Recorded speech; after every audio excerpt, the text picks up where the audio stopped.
तो finally Morbius release हो गया यार। ये फिल्म ना 2020 के आसपास आने वाली थी, लेकिन ये इतने बार डिले हुई। एक टाइम पे तो ये नो वे होम के पहले रिलीज़ होने वाली थी और हम लोग ये थ्योरी बना रहे थे कि नो वे होम में मॉर्बियस भी होगा। लेकिन आफ्टर मल्टीपल डिलेज ये अब फाइनली रिलीज़ हो चुकी है नो वे होम के 3 महीने बाद। तो आज की इस वीडियो में मैं आपको इसके जो क्रेडिट सीन थे, पोस्ट क्रेडिट सीन, वो समझाने वाला हूँ, वो एक्सप्लेन करने वाला हूँ। मूवी सिंपल है, कोई मूवी में समझाने के लिए नहीं है, पर अगर आप चाहते हैं तो आप कमेंट कर दीजिएगा, मैं इसका प्लॉट भी डिस्कस कर दूंगा।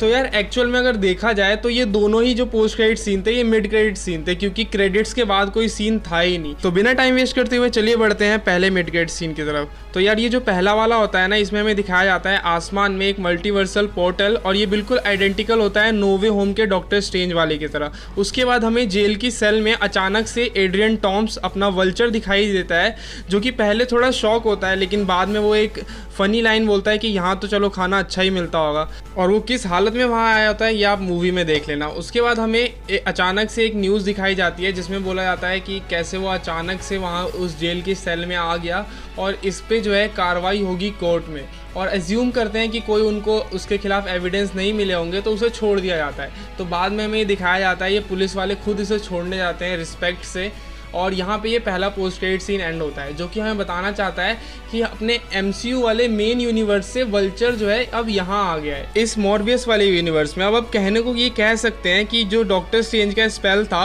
उससे सिर्फ वही लोग जाएंगे जो ओरिजिनल MCU यूनिवर्स के नहीं थे। लेकिन यार जो वेनम का एक सिम्बायोइड का जो टुकड़ा था वो देखिए अपने ओरिजिनल MCU में रह गया था, जबकि वो वहाँ का नहीं था। तो जैसे ये हो रहा है ना, आप ये उसको भी आगे कुछ एक्सप्लेन कर देंगे वो लोग एकदम अच्छे तरीके से, आप बस उन पर भरोसा रखिए। सेकंड पोस्ट क्रेडिट सीन ये होता है अपना जो मॉर्बियस होता है वो वल्चर से मिल रहा होता है। ये रात का टाइम होता है, और इसमें शॉकिंग बात ये है कि इसका जो सूट होता है वल्चर का वो अलग होता है होमकमिंग वाले से। ये एंड्रयू गारफील्ड के जो दूसरी मूवी में जो एक वल्चर का सूट दिखाया था उससे बहुत आइडेंटिकल होता है, और ये रात का सीन होता है। तो ये शुरुआत में तो थैंक यू बोलता है पहले डॉक्टर साहब को मिलने के लिए, और उसके बाद सार्केस्टिक वो में कहता है कि हम जैसे लोगों को साथ मिलके कुछ अच्छा करना चाहिए। मॉर्बियस इस बात पे एग्री कर देता है, और इसी के साथ ये फिल्म यहाँ खत्म होती है। उसके बाद क्रेडिट्स आते हैं और उसके बाद कोई सीन नहीं होता। ये क्लियर हिंट है सिनिस्टर 6 का, जिसके 2 मेंबर वल्चर और मॉर्बियस कंफर्म हो गए हैं। फिल्म के डायरेक्टर ये पहले ही कंफर्म कर चुका है कि ये जो वेनम है वो इसी यूनिवर्स का है, टॉम हार्डी वाला, और वो ये भी कंफर्म कर चुका है कि मॉर्बियस यूनिवर्स में भी एक स्पाइडरमैन है। वो कौन सा स्पाइडरमैन है ये अभी तक कंफर्म नहीं किया, बट फैंस ने ये अंदाज़ा लगा लिया है कि वो एंड्रयू गारफील्ड का स्पाइडरमैन है। एक और बात जो मैं आपको बताना चाहूँगा, इस मूवी में जितने भी मतलब सीन थे स्पाइडरमैन के जो हमने ट्रेलर में देखे थे वो सारे सीन काट दिए गए थे। मूवी में वैसा कुछ नहीं था। एक जो इंसिडेंट इसमें वेनम का और सैन फ्रांसिस्को वाला मेंशन किया गया था, बस इतना ही था। वल्चर सिर्फ हमें पोस्ट क्रेडिट सीन में ही दिखता है, पूरी मूवी में और कहीं नहीं होता। तो ये कुछ ज़रूरी बातें थी जो मुझे लगा आपको जान लेना चाहिए। तो यार देखो, जैसे वल्चर आया है ना, वैसे बाकी के डॉक्टर ऑक्टोपस, गॉब्लिन और इलेक्ट्रो भी आ सकते हैं इस यूनिवर्स में, और पूरी एक 6 लोगों की सिनिस्टर 6 बना सकते हैं। पर जो सोचने वाली बात है कि हमने वेनम को देखा, हमने मॉर्बियस को देखा, ये दोनों अपनी फिल्म में एज अ प्रोटैगनिस्ट ही काम कर रहे थे, मतलब हीरो ही थे। क्रेवन द हंटर की भी एक सीरीज आ रही है जिसमें उसे प्रोटैगनिस्ट के रूप में दिखाया जाएगा, जो कि आमतौर पे वो नहीं होता, विलन है वो। तो उसमें उसको वैसा दिखाया जा रहा है। तो ऐसा क्या होगा, क्या चेंजेस होंगे कि ये स्पाइडरमैन के खिलाफ भसड़ मत आ जाएंगे उससे लड़ने के लिए, ये देखना इंटरेस्टेड रहेगा।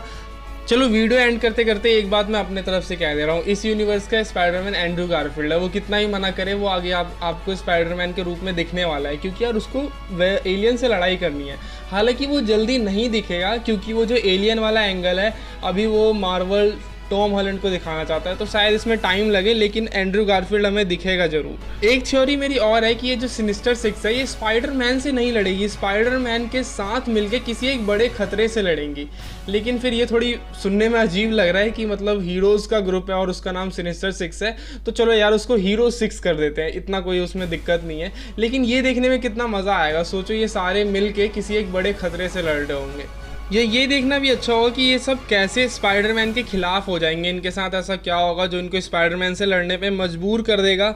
और यार मैं वेनम को ना विलन बनता हुआ नहीं देख सकता, वो मतलब वैसे एक फ़नी वाला जो हीरो है वही ठीक है। तो आज की वीडियो में इतना ही था। जाते जाते मैं बस इतना कहूँगा कि मूवी जो थी एक्सपेक्टेशन पे खड़ी नहीं उतरी। उतनी अच्छी मूवी नहीं थी जितना इसने हमें वेट कराया और जितनी हाइप क्रिएट कर दी थी, तो उतना अच्छा नहीं था। बट कोई बात नहीं, होता है। जहाँ इतनी 10-15 अच्छी मूवी भी आती हैं तो एक बुरी भी आ जाती है, तो कोई उससे उतना फ़र्क नहीं पड़ता। हम मार्वल के साथ हैं, हमें मार्वल पे भरोसा है। अरे यार, पर ये तो सोनी की मूवी थी। कोई बात नहीं, सोनी के भी साथ है पर कैरेक्टर तो मार्वल का है ना। डीसी के भी साथ है, स्नाइडर वर्स के भी साथ है। सब अच्छी अच्छी मूवी, तो एकदम मूड ठीक कर दो यार, पूरा एकदम सुपर हीरो यूनिवर्स बना दो।